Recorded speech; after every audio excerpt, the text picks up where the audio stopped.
এ যুবক ভাই, মাকে গালি দিবে না, মাকে কষ্ট দিবে না, সাবধান, মাকে কষ্ট দিবে না। এবার আল্লাহর এই বান্দা দৌড়িয়া মায়ের দিকে গেছে খন্তাটা লইয়া। মা আমার একটা চিৎকার মারছে, মাইরা আল্লাহর দিকে তাকাইছে। আল্লাহকে বলতেছি, আল্লাহ, যেই সন্তানটাকে আমি গর্ভে ধারণ করেছি, আমার স্বামী, আমার ছেলেটা গর্ভে ধারণের সময় আমার স্বামী মারা গেছে।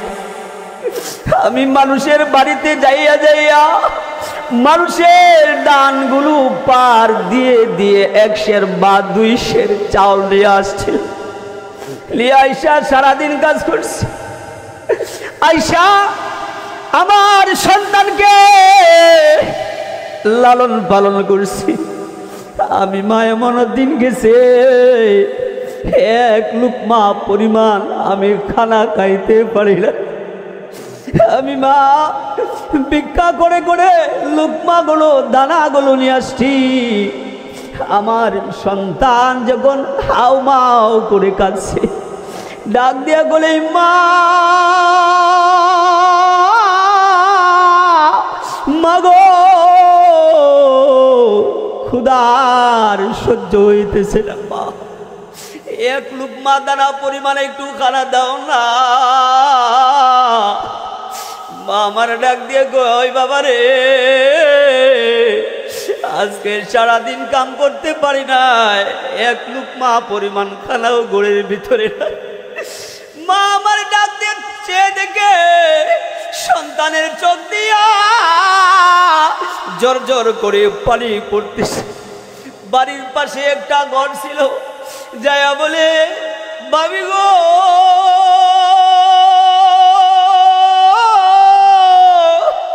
আমার সন্তানটা সারাদিন না খায় আছে, 1 লুকমা পরিমাণ খাওয়া দেওয়া যাবে? ডাক দিয়া বলে, দেওয়া যাবে না। আমার মা দৌড়ি আইছে, দৌড়ি আইসা দেখে এখনো সন্তান কাঁদতেছে। এবার মা শরীরের ভিতরে যে জামাটা পরতো রে যুবক ভাই, দৌড়িয়া বাজারে গেছে, ওই জামাটা বিক্রি করে সামান্য কিছু খানা দিয়ে আসছে। এসে দেখে সন্তানের জিহ্বাটা এখনো ফুটা হয়ে আছে। একটু পানি দে আর একটু খাবার দে, সন্তানটা মুস্কি মুস্কি হাসতেছে, মুস্কি মুস্কি হাসা শুরু করছে। এইভাবে আল্লাহর ওই বান্দাকে মা দুনিয়ায় লালন পালন করছে। আর ওই সন্তানটা বইয়ের কথা লই একটা খন্তা বা একটা দাঁড়ানো জিনিস দিয়া আমার মা দাঁড়ায় আছে। মায়ের কপালের ভিতরে সরাসরি যাইয়া খন্তা দিয়া একটা বার পাড়া মারছে। খন্তা দিয়া যখন মায়ের কপালের ভিতরে আঘাত করছে, রে মুসলমান ভাই, মা জমিনের ভিতরে অজ্ঞান হয়ে পড়েছে। মায়ের পাগল কারা আছেন একটু কাঁদবে, যারা মায়ের পাগল আছেন মা নাই, আমি আপনাদের মায়ের জন্য আমি মুসাফির দোয়া করে যাইব, মায়ের জন্য 1 ফোঁটা চোখের পানি ফালা। আমার মা অজ্ঞান হয়ে জমিনের ভিতরে পড়ছে। রে পয়ের যুবক ভাই, এ যুবক ভাই, আমি তোমার পায়ের ভিতরে হাত ধইরা বইলা যায়। আল্লাহ তাআলা বলছেন, ওয়াল গায়স, বান্দা রাগান্বিত হওয়ার পর রাগকে নিয়ন্ত্রণ করিও। সাবধান, রাগ বেশি হুটার কারণে তুমি বান্দা মাকে গালি দিবেলা। এবার মাকে যখন খন্তা দিয়ে যখন এই কপালের ছাড়ার ভিতরে আঘাত করছে, আমার মা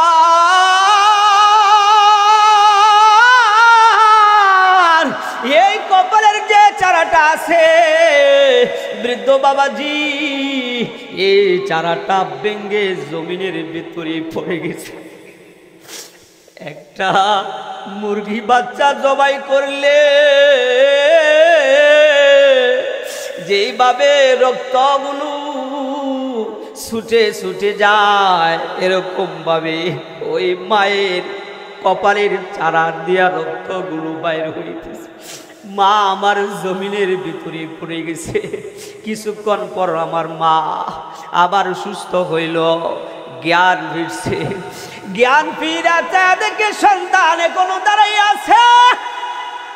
মা আমার ডাক দেখো, এ সন্তান, আমি না তোকে 10 মাস 10 দিন পেটে লালন পালন করেছি। তুই যখন দুনিয়াতে প্রসব করেছিলে, দুনিয়ায় যখন সন্তান আসছিলে, আমার কেমন কষ্ট হয়েছে তুই কি জানোস? তুই যখন দুনিয়াতে আসছিলি, দুনিয়াতে যখন আসছস, আমার এমন কষ্ট হয়েছিল। এজন্য মুসলমান বাবার আমার, আল্লাহ তাআলা বলেন ওয়াসারিউ ইলা মাগফিরাতিন মির রাব্বিকুম ওয়া জান্নাতিন আরদুহাস সামাওয়াতু ওয়াল আরদ উইদ্দাত লিল মুত্তাকিন। আল্লাহ তাআলা বলেন, বান্দা আয় আয় আয় আয়, আমি আল্লাহ তোকে ডাকছি।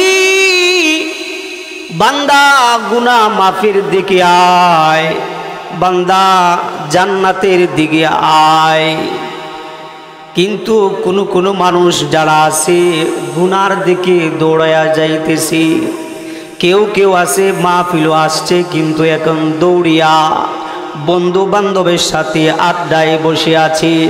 আবার কেউ কেউ মাহফিলের সামনে দাঁড়িয়ে তামাশা দেখতেছি। কিন্তু আল্লাহ তাআলা বলেন, না না বান্দা, আমি আল্লাহ তোকে একটা সুযোগ করে দিলাম রে বান্দা। হুসাইনিয়া মাদ্রাসায় মাহফিলের আয়োজন হয়েছে। আমার হাবিব বলেছে, লা ইয়াকুদু কওমুন ইয়াযকুরুনাল্লাহা তাআলা ইল্লা হাফাতুহুমুল মালাইকা ওয়া গাশিয়াতুহুমুর রাহমা ওয়া নাযালাত আলাইহিমুস সাকিনাহ ওয়া যাকারাহুমুল্লাহু ফী মান ইনদা। রাসূল বলেন, আমার উম্মতেরা, যেখানে কোরআনের কথা হয়, যেখানে হাদিসের কথা হয়, যেখানে আমার কথা হয়, যেখানে মহান মালিকের কথা হয়, যে মানুষগুলো কথাগুলো শুনবে, এক একটা কথার বিনিময়ে মহান আল্লাহ তাআলা তার আমল নামায় 60 বছর বিরিয়া নফল ইবাদতের সওয়াব দিয়ে দিবেন। জোরে বলা যায়নি সুবহানাল্লাহ। এ ভাই, ইমাম মালিক ইবনে দিনার রাহমাতুল্লাহি আলাইহি, এ ভাই, এই যে যেমন একটা রাস্তা, এমন একটা রাস্তা দিয়া আল্লাহর ওলি মালিক ইবনে দিনার রাহমাতুল্লাহি আলাইহি যাইতেছি। যা দেখে সামনে একটা কবরস্থান দেখা যায়। মুসলমান বাবারা আমার, অন্যদিকে নজর করবেন না, সময় আপনার আমার কম। এবার দৌড়ে গুরুস্থানের দিকে মালিক ইবনে দিনার রাহমাতুল্লাহি আলাইহি গেছে। যাইয়া দেখে ওই গুরুস্থানের মধ্যে 2 জন মানুষের মতো দেখা যায়, যাদের মাথার ভিতরে পাগড়ি আছে, শরীরের ভিতরে লম্বা জামা আছে, হাতের ভিতরে একটা কলম আছে, হাতের ভিতরে একটা খাতা আছে। মালিক ইবনে দিনার রাহমাতুল্লাহি আলাইহি দৌড়িয়া ওই কবরস্থানে গেছে। কবরস্থানে যাইয়া সালাম দিছে, আসসালামু আলাইকুম ওয়া রাহমাতুল্লাহ। বলেন না আল্লাহু আকবার। সালাম দিছে। সালাম দেওয়ার পরে জিজ্ঞাসা করতেছে, কে গো, মান আংতা, আপনারা কি? জিজ্ঞাসা করছে। জিজ্ঞাসা করার পর এই 2 জন মানুষ বলতেছি, আমরা দুনিয়ার কোনো মানুষ না, আমরা দুনিয়ার কোনো মানুষ না, আমরা হলাম আল্লাহর দূত, দুইজন ফেরেশতা। জোরে বলা যায়নি সুবহানাল্লাহ। মালিক ইবনে দিনার রহমাতুল্লাহি আলাইহি ডাক দিয়ে কয়, আল্লাহর দূত গো, সারা এলাকার ভিতরে আছে, কোন এলাকার ভিতরে আপনারা নাই, গুরুস্থানের ভিতরে কেন আপনারা আছে? গুরুস্থানের ভিতরে দাঁড়িয়ে আছে, হাতের ভিতরে কলম দেখা যায়, হাতের ভিতরে খাতা দেখা যায়। এই হাতের ভিতরে খাতা দিয়ার কলম দিয়ে আপনি কি করে? এবার আল্লাহর দূত দুইজন ফেরেশতা ডাক দেয়া কয়, এ আল্লাহর ওলি, আমরা এই খাতার ভিতরে লিখতেছি এই গ্রামের ভিতরে কোন মানুষটা জান্নাতি আর কোন মানুষটা জাহান্নামী, কোন মানুষটা মসজিদে বেশি যায়, কোন মানুষটা ওয়াজ মাহফিলে বেশি যায়, কোন মানুষটা কোরআনের কথাগুলো বেশি শুনে, কোন মানুষটা ঈমানের উপর আছে, কোন মানুষটা জাহান্নামের কাতারে নাই, আমরা এই খাতার ভিতরে লিখতেছি। এবার মালিক ইবনে দিনার রহমাতুল্লাহ আলাই ডাক দেয়া কয়, আল্লাহর দূত ফেরেশতাগণ, তাহলে দেখেন না, আমি নগণ্য, আমি গোলাম, আমার নাম মালিক ইবনে দিনার, দেখেননি আমার নামটা জান্নাতের খাতার ভিতরে কোনো কিনারায় আছে কিনা? এবার আল্লাহর দূত দুইজন ফেরেশতা এবার খাতাগুলো উল্টানো শুরু করছে, উল্টাইতে উল্টাতে চা দেখে খাতার কোনো ভিতরে নাই। এবার আল্লাহর দূত দুইজন ফেরেশতা ডাক দিয়ে কয়, এ মালিক, খাতার ভিতরে নাম দেখা যায় না, তোমার নামটা জান্নাতের কাতারের ভিতরে পাওয়া যায় না। এবার মালিক ইবনে দিনার রহমাতুল্লাহি আলাইহি যখন এই কথাটা শুনলো, শোনার সাথে সাথে মালিক ইবনে দিনার অজ্ঞান হয়ে জমিনের ভিতরে পড়ে গেছে। জমিনের ভিতরে পড়ার পর কিছুক্ষণ পর যখন জ্ঞান ফিরছে, জ্ঞান ফিরার পরে এবার ডাক দেয়া কয়, এই আল্লাহর দূত ফেরেশতা, তাহলে আমার নামটাকে জাহান্নামের খাতার ভিতরে আছে কিনা? এবার আল্লাহর দূত দুইজন ফেরেশতা বলে খাতাগুলো দেখছে, বলেন না না। এবার মালিক ইবনে দিনার রহমাতুল্লাহি আলাইহি পাশে একটা মসজিদ ছিল, মসজিদে গেছে, যাইয়া তাহারাত হাসিল কইরা 2 রাকাত নামাজ পড়ছে। নামাজ পড়া মালিককে ডাক দিছে, আল্লাহ, বলেন না আল্লাহ, জোরে বলেন না আল্লাহ। এ ভাই, আল্লাহ প্রথম আসমানে এসে গেছি। আল্লাহ তাআলা বলেন, আলা বিম মুস্তাগফিরিন, কি আছো, গুনাহ বেশি করছো, আমার কাছে ক্ষমা চাও, আমি আল্লাহ ক্ষমা করে দেব। মালিক ইবনে দিনার রহমাতুল্লাহি আলাইহি আল্লাহকে বলতেছি, আল্লাহ, কি দুইজন ফেরেশতা পাঠাইলা, আমার নামটা দেখা যায় জান্নাতের কাতারের ভিতরে। আল্লাহ গো, আমি কি এমন গুনাহ করেছি যে গুনার কারণে আমার নামটা মনে হয় জাহান্নামের কাতারের ভিতরে আছে, তাও তো বাইর হয় নাই। আল্লাহ, আমি জানতে চাই আমার নামটা জান্নাতের কাতারের ভিতরে আছে নাকি আমার নামটা জাহান্নামের কাতারের ভিতরে আছে। এ পয়ের এলাকার যুবক ভাই, এ বৃদ্ধ বাবাজি, আল্লাহ তাআলা এত বড় একটা সুযোগ করে দিয়েছেন, এই সুযোগ করার পরেও যদি না থাকতে পারেন, আফসোস আফসোস, আর এর চেয়ে আফসোস আর হতে পারে না। আল্লাহর কাছে দোয়া করছি, আল্লাহ, আল্লাহ গো, আমি গোলাম কি তাহলে জাহান্নামের কাতারের ভিতরে চলে গেলাম কিনা? আমার মালিক এলহামের মাধ্যমে ডাক দেয়া কয়, মালিক ইবনে দিনার রে, আমার ফেরেশতা তোকে বলে যাইতে পারে, কিন্তু আমি আল্লাহ বলি নাই। আমি আল্লাহ তোর নামটা জান্নাতের কাতারের ভিতরে লিখে দিয়েছি। জোরে বলা যায়নি সুবহানাল্লাহ, লা ইলাহা, জোরে লা ইলাহা যারা দাঁড়িয়ে আছেন বসে যান। লা ইলাহা লা ইলাহা 350 বছর কান্না করি পরে আদম পাইল ক্ষমা, যার উসিলাই পাইলেন ক্ষমা, যার উসিলাই পাইলেন ক্ষমা, তিনি রাসূলুল্লাহ, তিনি হাবিবুল্লাহ। লা ইলাহা ইলাহা ইলাহা ইল্লাল্লাহু মুহাম্মাদুর রাসূলুল্লাহ সাল্লাল্লাহু আলাইহি ওয়াসাল্লাম। আল্লাহ তাআলা ডাক দিয়া বই সূরাতু আলে ইমরানের 133 নম্বর আয়াত। আল্লাহ তাআলা বলেন ওয়াসারিউ, এ আমার বান্দা আও আও আও ইলা মাগফিরা, আমার ক্ষমার দিকে আয়। এই মুসলমান বাবারা আমার, দুনিয়ার মধ্যে আপনি একটা অন্যায় করবেন, দেখবেন আপনার বাপ মা ক্ষমা নাও করতে পারে, আপনার বন্ধু বান্ধব ক্ষমা নাও করতে পারে, কিন্তু আল্লাহ তাআলা বলেন বান্দা যতই গুনাহ করস না কেন, আয় আয় আমার ক্ষমার দিকে দৌড়ে আয়। ও জান্নাতিন আরদুহাস সামাওয়াতু ওয়াল আরদ, আমার জান্নাতের দিকে আয়। কো আমার জান্নাতটা কেমন হবে?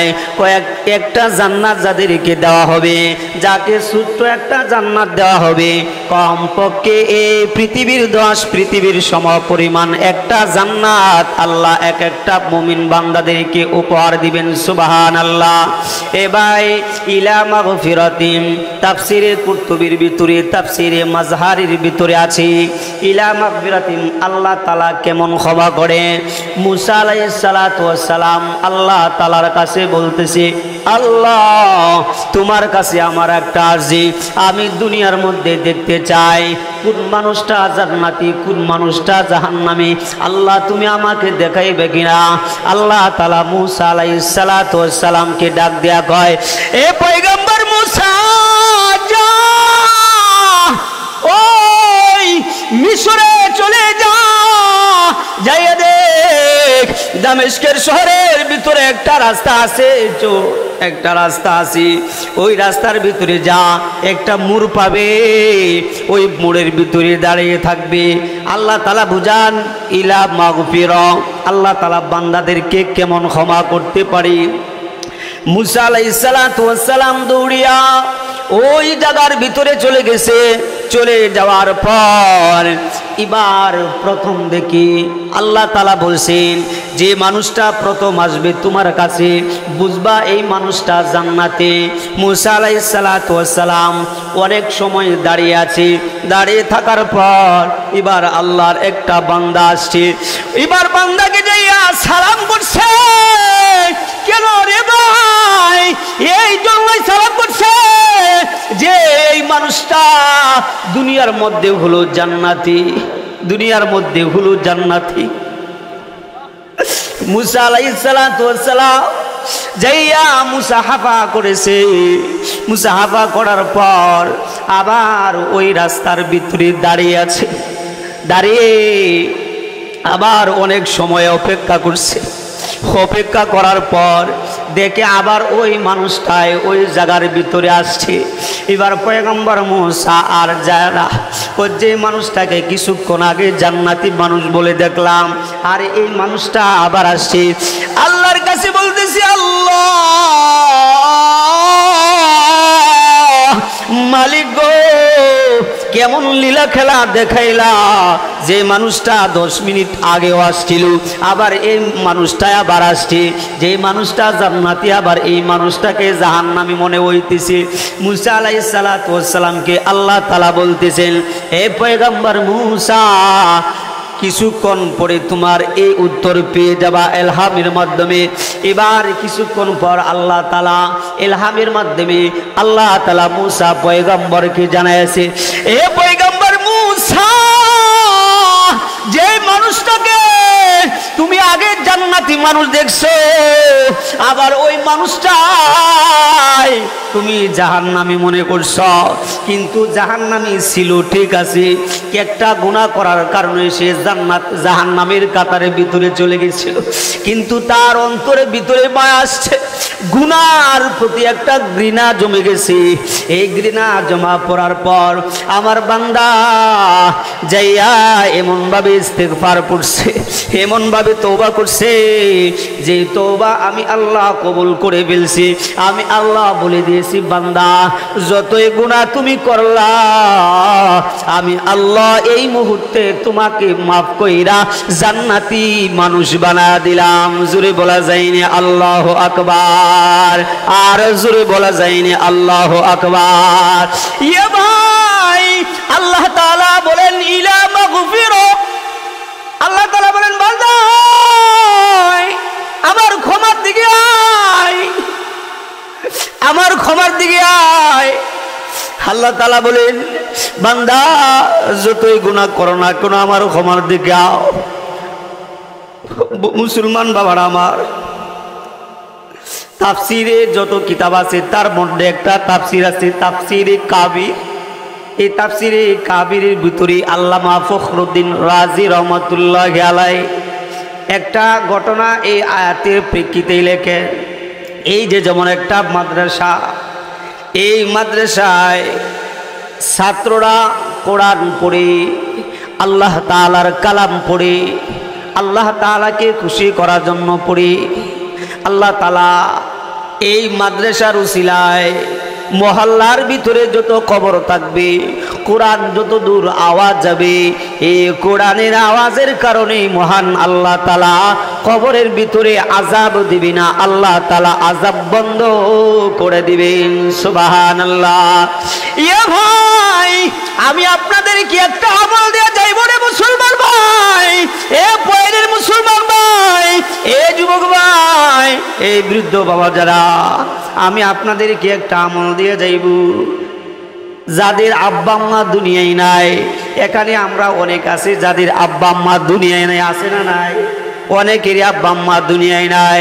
অনেকেই মানুষ বাসনা করে আব্বা আম্মা অনেক দূর অনেক আগেই মারা গেছে, কিন্তু একবার চেহারাও দেখা যায় না, দেখতে চায়, দেখতে চায়। আল্লাহ তাআলা কোরআনের মধ্যে একটা আমল দিয়েছেন, যে আমলটা যদি আল্লাহর কোনো বান্দা বান্দিরা করতে পারে, আব্বা আম্মা যদি দুনিয়ার বাড়ি ছেড়ে চলে যায়, ওই আমলটা করতে দেরি হবে, আর আব্বা আম্মার চেহারা স্বপ্নের মাধ্যমে দেখতে দেরি হবে না। জোরে বলা যায়নি সুবহানাল্লাহ। আমলটা নিবেন তো ইনশাআল্লাহ। এই আমলটা আমি আপনাদের কাছে দিব। আল্লাহ তাআলা 2 নম্বর আয়াত, আল্লাহ তাআলা 134 নম্বর আয়াতে বলেন, আল্লাযীনা ইউনফিকুনা ফিস সাররা'i ওয়াদ-দাররা'i ওয়াল কাযিবিনাল গায়ব ওয়াল আফিনা আনিন নাস। আল্লাহ তাআলা বলেন, এই যে আল্লাহ এত বড় জান্নাত বানাইছে, ওই জান্নাতটা আল্লাহ তাআলা মুত্তাকির জন্য বানাইছে। আল্লাহ তাআলা এবার বলেন মুত্তাকি কারা? অমুত্তাকি হইল তারা যাদের মধ্যে 3টা গুণ থাকবে, তারা মুত্তাকি, তাদের জন্যই আল্লাহ তাআলা জান্নাত বানাইছে। তার মধ্যে 1 নম্বর হলো আল্লাযীনা ইউনফিকুনা ফিস সাররা। আল্লাহ তাআলা বলেন বান্দা আমি তোমাকে যা দিছি খরচ করো, ফিস সাররা'i ওয়াদ-দাররা, সচ্ছল অবস্থা অসচ্ছল অবস্থা, টাকা আছে না আছে, যখনই থাকবে তখনই ইনশাআল্লাহ আমরা আল্লাহর রাহে খরচ করতে রাজি আছি না নাই?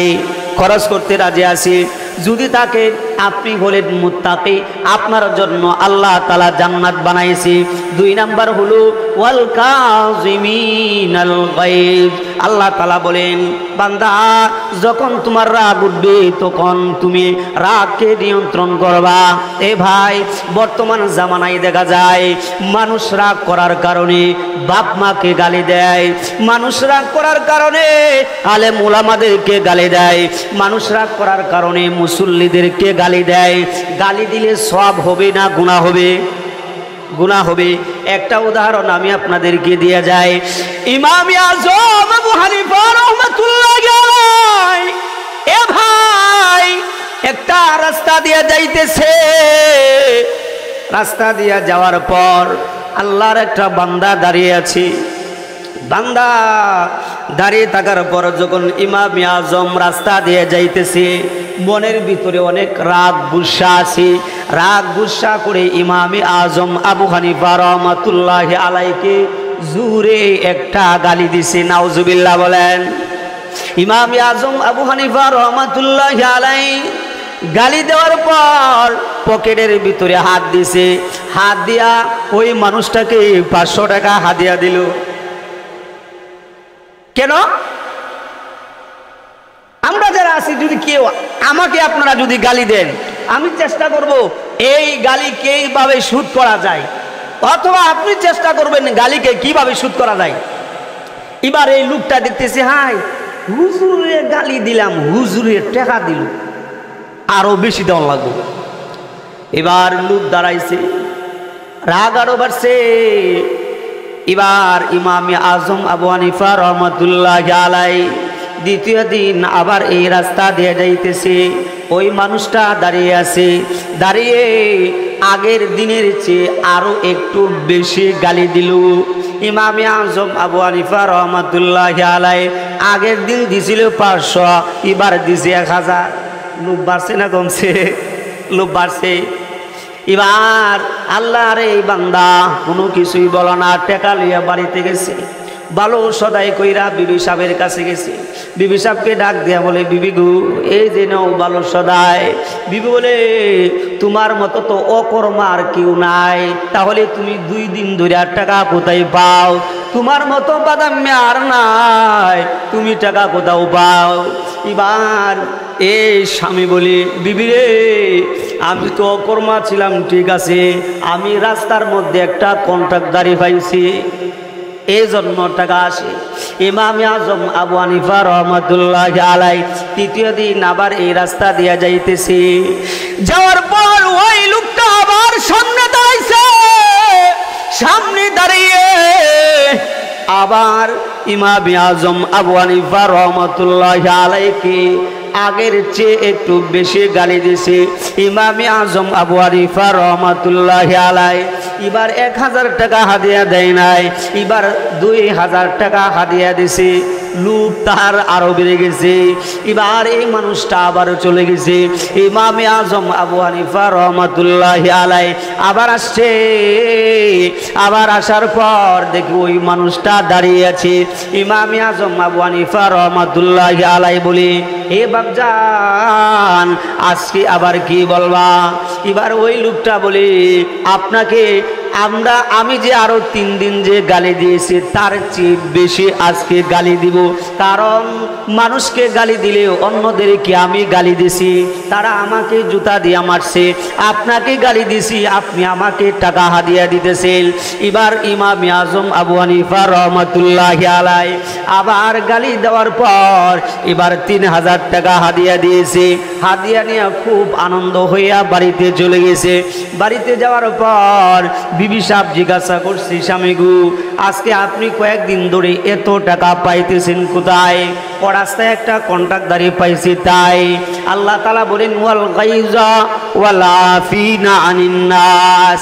আল্লাহ তাআলা বলেন, বান্দা তুমি রাগ গুসা করে কাউকে গালি দিবা না, রাগ গুসা কইরা কাউকে গালি দিবা না, রাগ গুসা কইরা বাপ মার সাথে খারাপ ব্যবহার করবা না।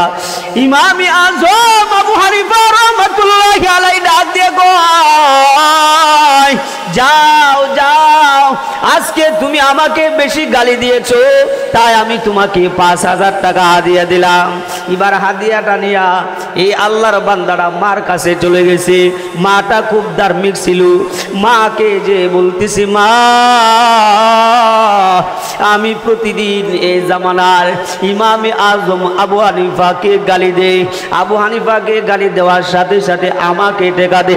মাগো, জানতে চাই কেন আমাকে টাকা দে।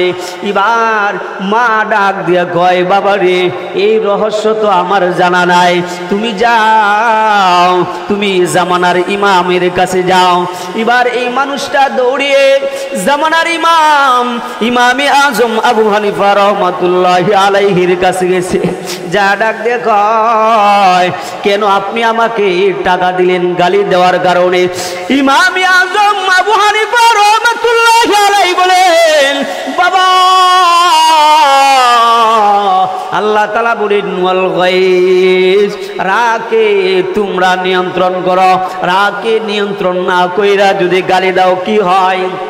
ইমাম আজম আবু হানিফা রাহমাতুল্লাহি আলাইহি বলতেছে, বাবারে তুমি যে আমাকে গালি দিয়েছো, তুমি জানো না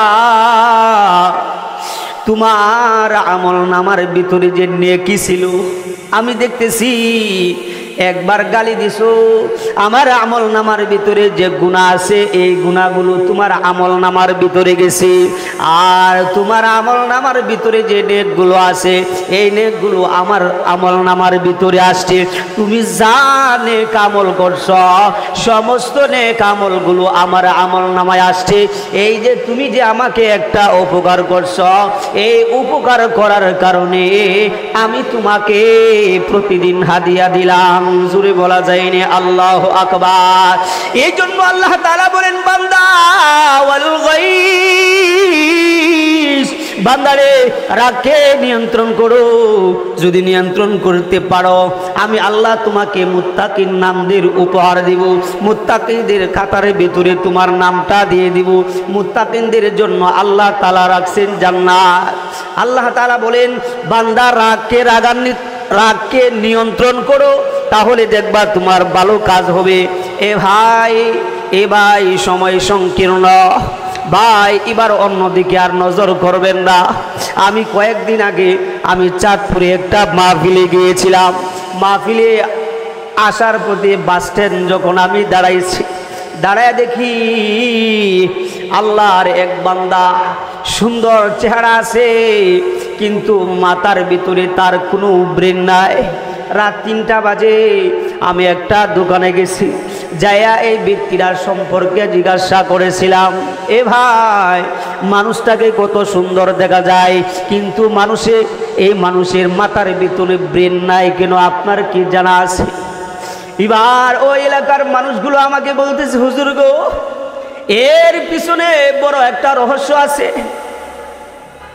তার বিবি ছিল, বিবি আর তার মা প্রতিদিন ঝগড়া হইতো। বিবির কথায় এই স্বামী বারবার উড়া বসা করত, মাকে মানত না, মাকে বারবার কষ্ট দিত।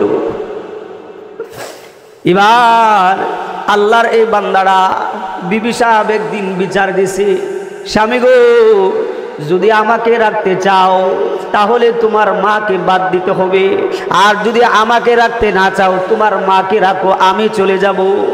এবার আল্লাহর এই বান্দা বউয়ের কথা শুই না রাগের মাথায় আল্লাহ তাআলা বলেন, ওয়াল গাইজ, বান্দা তোমার রাগকে নিয়ন্ত্রণ করো, রাগকে নিয়ন্ত্রণ করো। এবার এই আল্লাহর বান্দা বউয়ের কথা শুই না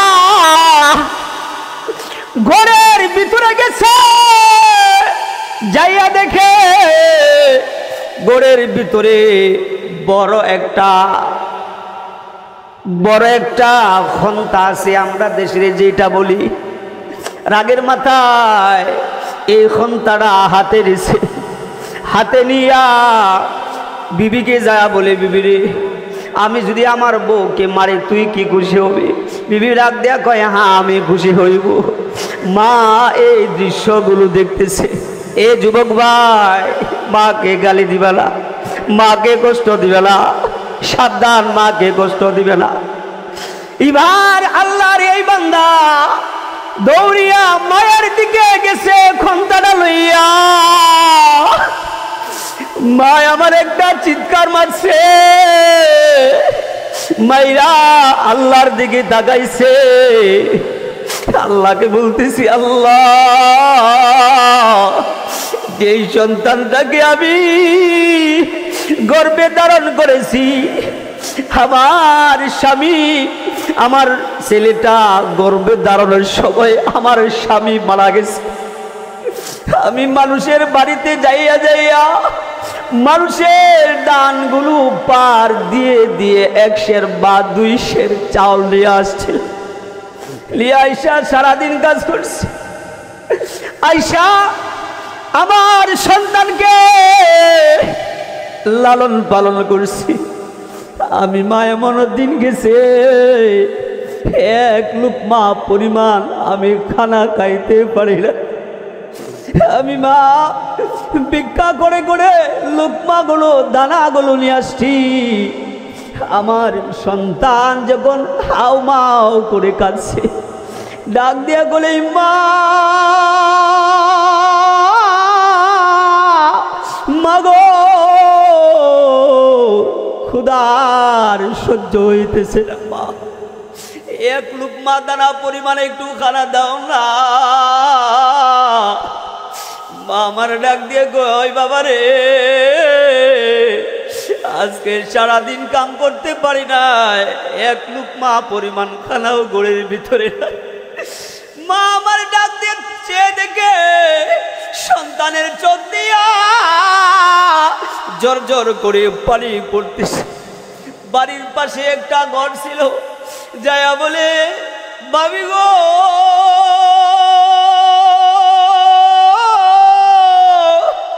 আমার সন্তানটা সারাদিন না খায় আছে, 1 লুকমা পরিমাণ খাওয়া দেওয়া যাবে? ডাক দিয়া বলে দেওয়া যাবে না। আমার মা দৌড়ি আইছে, দৌড়ি আইসা দেখে এখনো সন্তান কাঁদতেছে। এবার মা শরীরের ভিতরে যে জামাটা পরতো রে যুবক ভাই, দৌড়িয়া বাজারে গেছে, ওই জামাটা বিক্রি করে সামান্য কিছু খানা নিয়ে আসছে। এসে দেখে সন্তানের জিহ্বাটা এখনো ফুটা হয়ে আছে, একটু পানি দে আর একটু খাবার দে। সন্তানটা মুস্কি মুস্কি হাসতেছে, মুস্কি মুস্কি হাসা শুরু করছে। এইভাবে আল্লাহর ওই বান্দাকে মা দুনিয়ায় লালন পালন করছে। আর ওই সন্তানটা বইয়ের কথা লই একটা খন্তা বা একটা দাঁড়ালু জিনিস দিয়া আমার মা দাঁড়াই আছে। মায়ের কপালের ভিতরে সরাসরি যাইয়া খন্তা দিয়া একটা বার পাড়া মারছে। খন্তা দিয়া যখন মায়ের কপালের ভিতরে আঘাত করছে রে মুসলমান ভাই, মা জমিনের ভিতরে অজ্ঞান হয়ে পড়েছে। মায়ের পাগল কারা আছেন একটু কাঁদবে। যারা মায়ের পাগল আছেন মা নাই, আমি আপনাদের মায়ের জন্য আমি মুসাফির দোয়া করে যাইব, মায়ের জন্য 1 ফোঁটা চোখের পানি ফালা। আমার মা অজ্ঞান হয়ে জমিনের ভিতরে পড়ছে রে পয়ের যুবক ভাই, এ যুবক ভাই আমি তোমার পায়ের ভিতরে হাত ধইরা বইলা যায়। আল্লাহ তাআলা বলছেন ওয়াল গায়স, বান্দা রাগান্বিত হওয়ার পর রাগকে নিয়ন্ত্রণ করিও। সাবধান, রাগ বেশি হুটার কারণে তুমি বান্দা মাকে গালি দিবে না। এবার মাকে যখন ক্ষমতা দিয়ে যখন এই কপালের চারার ভিতরে আঘাত করছে, আমার মা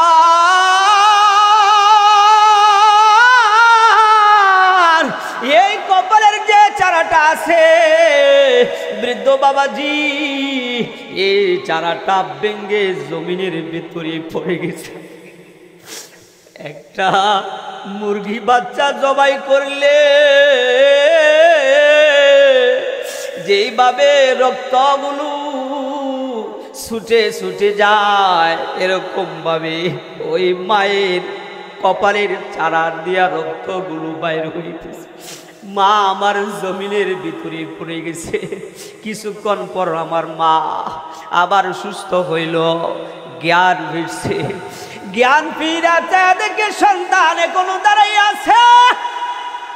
মা আমার ডাক দেখো, এ সন্তান আমি না তোকে 10 মাস 10 দিন পেটে লালন পালন করেছি।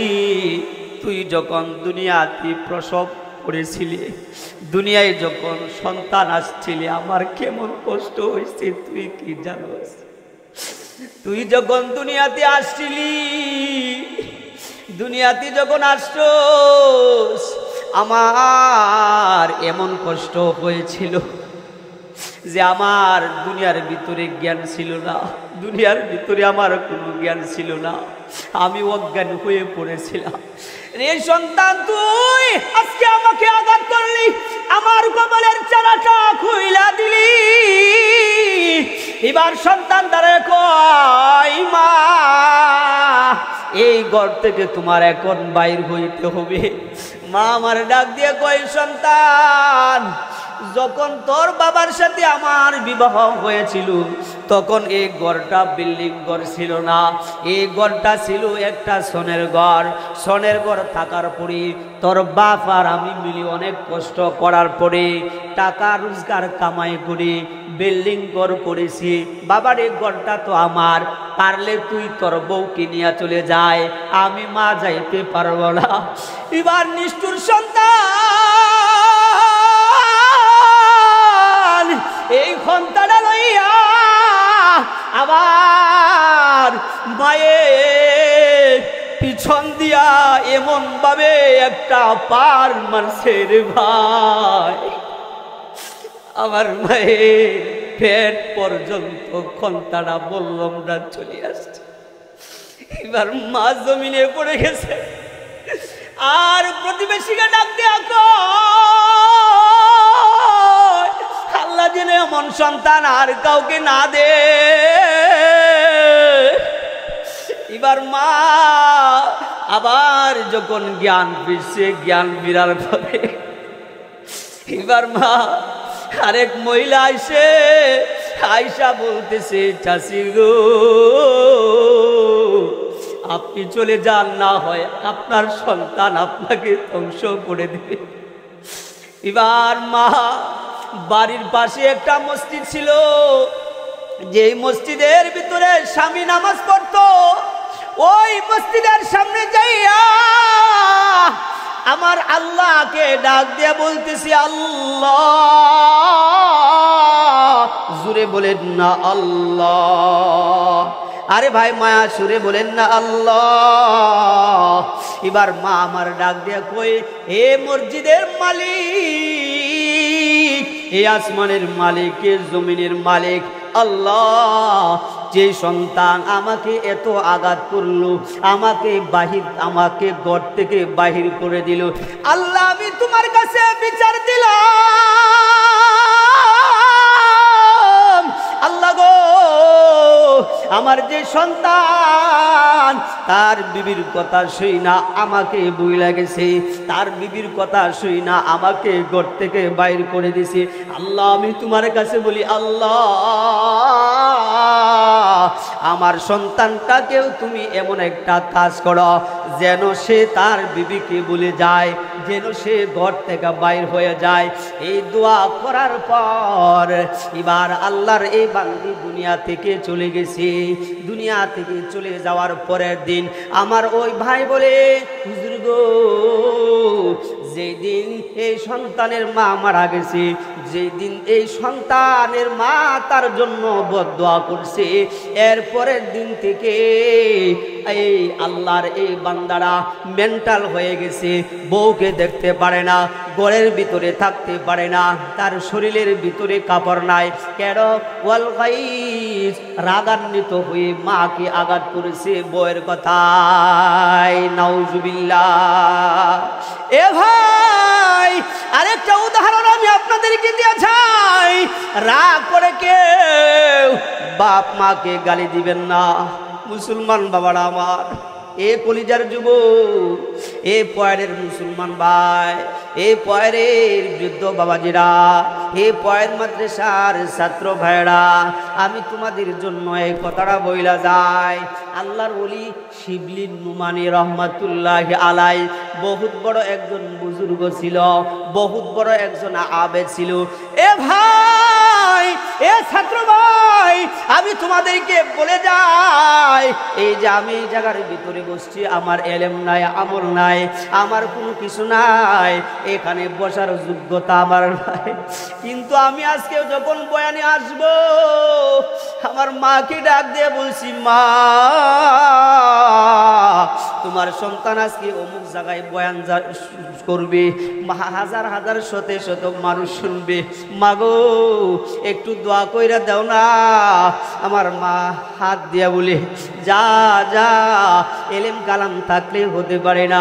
আমার মা, আমি মায়ের দোয়া তোর পিছনে আছে। মা এরকম ভাবে দোয়া করে, আমার মা আমাকে একদিন একটা কাহিনী বলে, আমার মা ডাক দিয়ে কই দিল, আর তুই যে এত বড় হইছস, তার পিছনে আমার একটা কঠিন মুসিবত গিয়েছিল। আমি বললাম, মা কেমন মুসিবত সে গিয়েছিল? এবার আমার মা ডাক দিয়ে কই, তুই যখন 3 মাস অথবা 4 মাসের শিশু ছিলে, ওই সময় যখন ঘরের ভিতরে আগুন লাগছিল, ঘর থেকে সবাই বাইর হয়ে গেছে, তুই একাই আগুনের ভিতরে পড়েছিলে, কেউ খুঁজ পায় নাই। সারা ঘরের ভিতরে যখন আগুন লাগছিল, আমি মায়ের অন্তরের ভিতরে একটা জ্বালা শুরু হয়ে গেছে। আমি মা দৌড়িয়া এই বাড়িতে খুঁজি, ওই বাড়িতে খুঁজি, কিন্তু পাই নাই। অবশেষে আমার মনে হয়েছে তুই মনে হয় এই আগুনের ভিতরে আছস।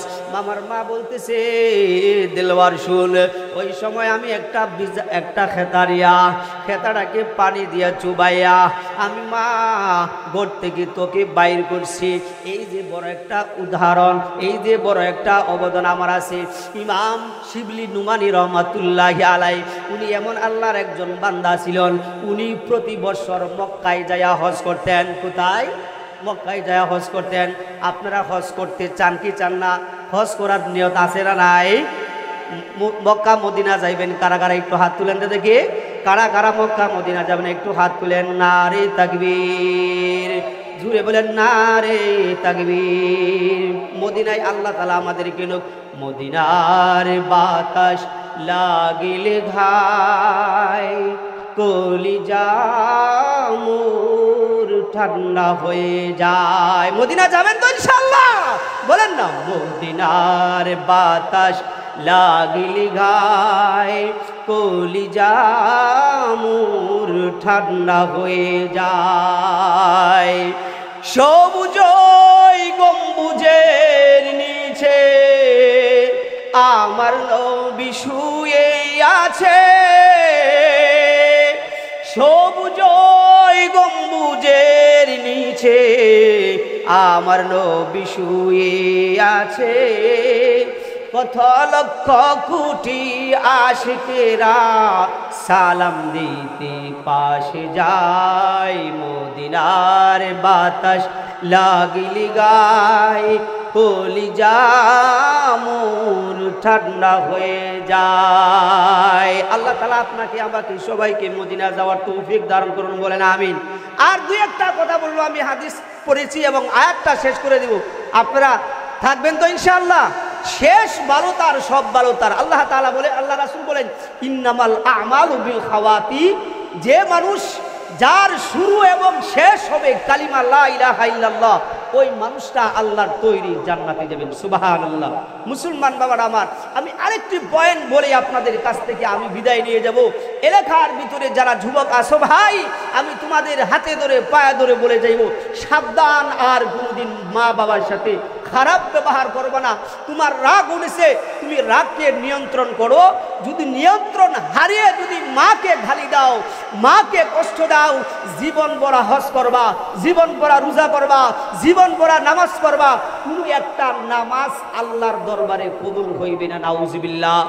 আল্লাহর ওলি শিবলি নুমানি রহমাতুল্লাহি আলাইহি প্রতি বছর হজ করতে যায়, যাইয়া মাকাম ইব্রাহিমের ভিতরে যা দেখে আল্লাহর একটা বান্দা, আল্লাহ আল্লাহ বলেন, আল্লাহ আল্লাহ আল্লাহ আল্লাহ আল্লাহ আল্লাহ আল্লাহ আল্লাহ, মায়া শুনে আল্লাহ আল্লাহ, এরকম ভাবে আল্লাহ আল্লাহ বলে, আবার মাঝে মাঝে মধ্যে বলে, আল্লাহ তুমি আমাকে মাফ করে দাও।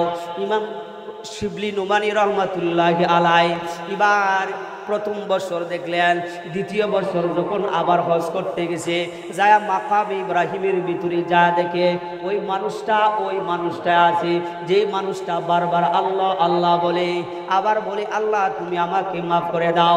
আবার দেখা যায় ওই মানুষটার মুখ নাই, হাত নাই, মাথার ভিতরে চুল নাই, পাগুলো অর্ধেক ভাঙ্গা ভাঙ্গা, চোখ নাই, দাঁত নাই, কিন্তু এরকম ভাবে আল্লাহর কাছে ক্ষমা চাই। ইমাম আল্লাহর ওলি শিবলি নোমানী রহমাতুল্লাহি আলাইহি একবার, দুইবার, তিনবার, পাঁচবার জিজ্ঞাসা করছি। এবার আল্লাহর এই বান্দা ডাক দিয়া বলে, এই আল্লাহর ওলি, আপনি আমাকে, আপনার কাছে আমার একটা প্রশ্ন। আমি 1 বছর নয়, 2 বছর নয়, প্রায় 15 বছর যাবৎ মাকামে ইব্রাহিমের পাশে আমি বসে বসে আমি আল্লাহ আল্লাহ বলতেছি আর আল্লাহর কাছে ক্ষমা চাইতেছি। কেন আপনি জানেন? শিবলি নোমানী রহমাতুল্লাহি আলাইহি বলতেছে, এ ভাই কারণ কি? আপনার নখগুলো দেখা যায় না, আঙ্গুলগুলো পচে গেছে, আপনার হাত ভালো নাই, আপনার পাও ভালো নাই। কেন? এবার শিবলি নোমানী রহমাতুল্লাহি আলাইহি বলার পর আল্লাহর এই বান্দারা এবার সুন্দর করে শিবলি নোমানী রহমাতুল্লাহি আলাইহিকে বলতেছে, এ আল্লাহর ওলি গো,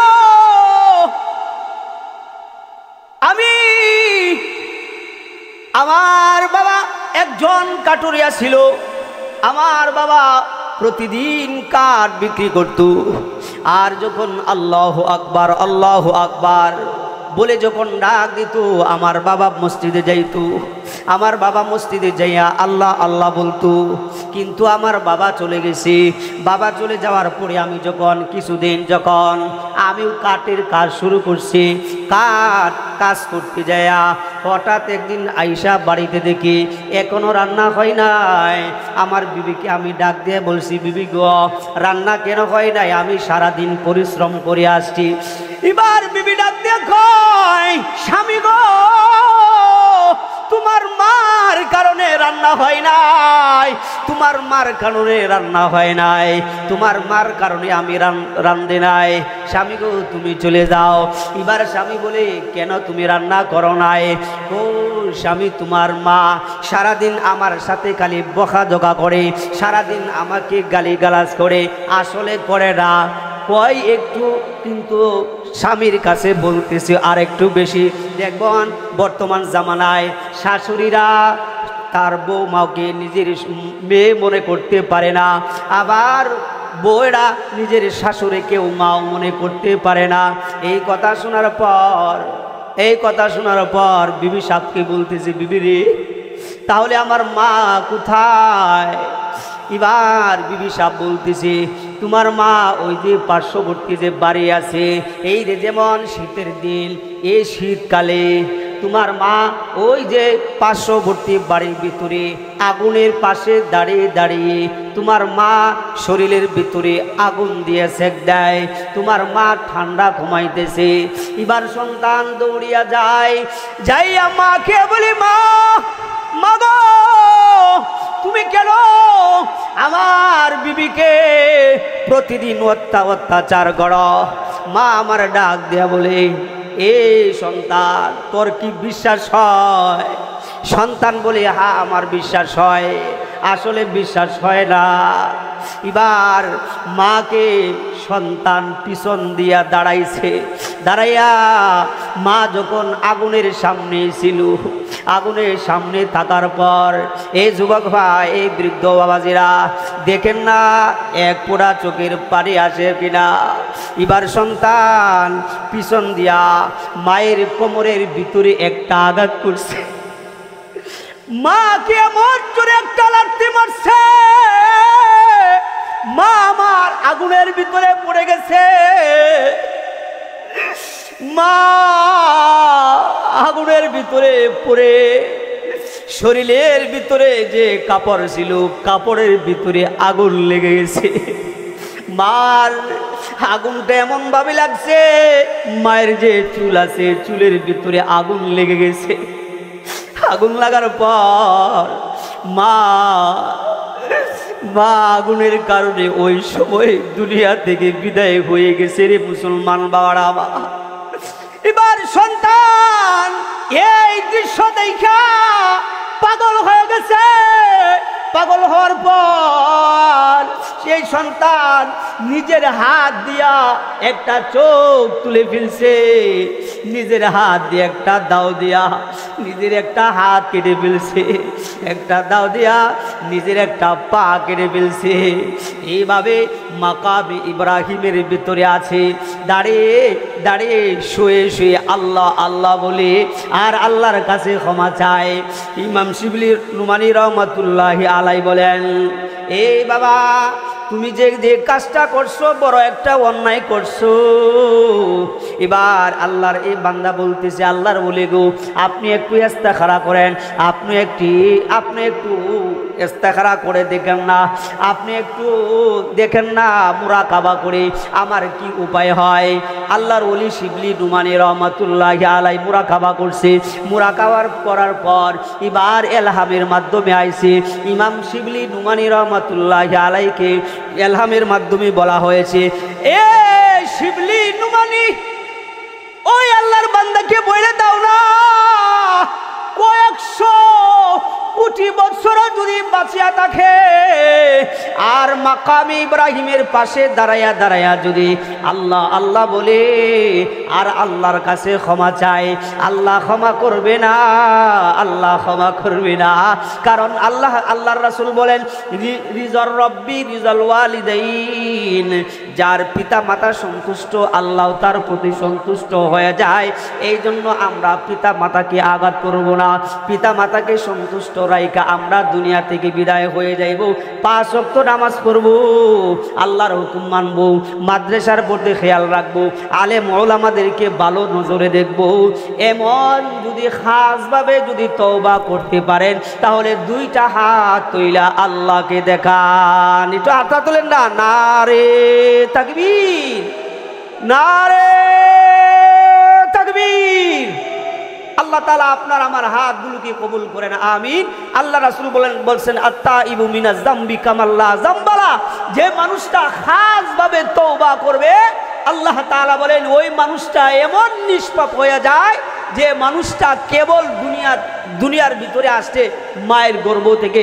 এই জন্য আমরা শেষ পর্যন্ত তওবা ইস্তেগফার করে যাব তো ইনশাআল্লাহ, দোয়া করে যাব। কেরা কাটা একটু হাত তুলে দেখি, দোয়া ছাড়া যাব না। কে কে আছেন একটু হাত তুলেন, দোয়া ছাড়া যাবেন না তো ইনশাআল্লাহ। এই যে আমি নিয়ত করছি দোয়া করে যাইব, পিছনের শয়তান লাগছে ভাই ওয়াজ তো শুনছো এখন তুলে চলে যায়। শয়তানে কেন বলতেছে?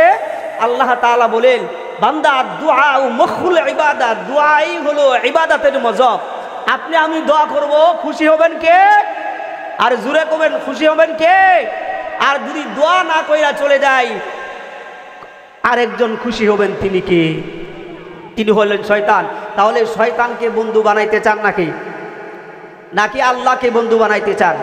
আল্লাহকে আমরা বন্ধু বানাইতে চাই। এই জন্যই আল্লাহ তাআলা বলেন বান্দা আমার মাগফিরাতের দিকে আসো, আমার ক্ষমার দিকে আসো। যদি আসতে পারো ওয়া জান্নাতিন আরদুহাস সামাওয়াতু ওয়াল আরদ উইদ্দাত লিল মুত্তাকিন, আমি আল্লাহ তোমার জন্য এই দুনিয়ার সম পরিমাণ ছোট একটা জান্নাত আমি আল্লাহ তোমাকে উপহার দেব। সুবহানাল্লাহ। আল্লাহ তাআলা আপনাকে আমাকে সবাইকে যেন আল্লাহ তাআলার তৈরি জান্নাতি